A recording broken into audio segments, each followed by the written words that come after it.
I'd like to tell you a story about death and architecture. 100 years ago, we tended to die of infectious diseases like pneumonia that, if they took hold, would take us away quite quickly. We tended to die at home, in our own beds, looked after by family, although that was the default option because a lot of people lacked access to medical care. And then in the 20th century, a lot of things changed. We developed new medicines like penicillin so we could treat those infectious diseases.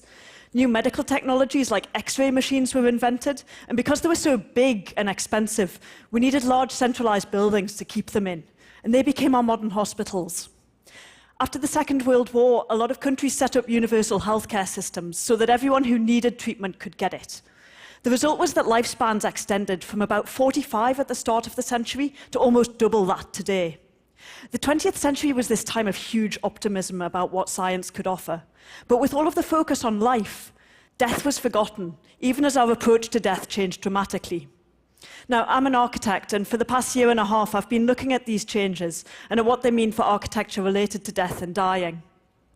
We now tend to die of cancer and heart disease, and what that means is that many of us will have a long period of chronic illness at the end of our lives. During that period, we're likely to spend a lot of time in hospitals and hospices and care homes. Now, we've all been in a modern hospital. You know those fluorescent lights and the endless corridors and those rows of uncomfortable chairs. Hospital architecture has earned its bad reputation. But the surprising thing is, it wasn't always like this. This is L'Ospedale degli Innocenti, built in 1419 by Brunelleschi, who was one of the most famous and influential architects of his time. And when I look at this building and then think about hospitals today, what amazes me is this building's ambition. It's just a really great building. It has these courtyards in the middle so that all of the rooms have daylight and fresh air. And the rooms are big and they have high ceilings, so they just feel more comfortable to be in. And it's also beautiful. Somehow, we've forgotten that that's even possible for a hospital. Now, if we want better buildings for dying, then we have to talk about it. But because we find the subject of death uncomfortable, we don't talk about it, and we don't question how we as a society approach death. One of the things that surprised me most in my research, though, is how changeable attitudes actually are. This is the first crematorium in the UK, which was built in Woking in the 1870s. And when this was first built, there were protests in the local village. Cremation wasn't socially acceptable, and 99.8% of people got buried. And yet, only 100 years later, 3/4 of us get cremated. People are actually really open to changing things if they're given the chance to talk about them. So this conversation about death and architecture was what I wanted to start when I did my first exhibition on it in Venice in June, which was called Death in Venice.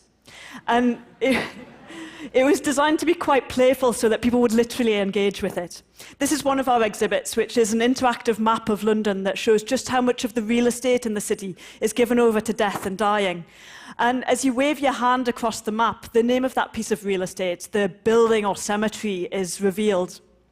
Another of our exhibits was a series of postcards that people could take away with them. And they showed people's homes and hospitals and cemeteries and mortuaries. And they tell the story of the different spaces that we pass through on either side of death. We wanted to show that where we die is a key part of how we die. Now, the strangest thing was the way that visitors reacted to the exhibition, especially the audio-visual works. We had people dancing and running and jumping as they tried to activate the exhibits in different ways.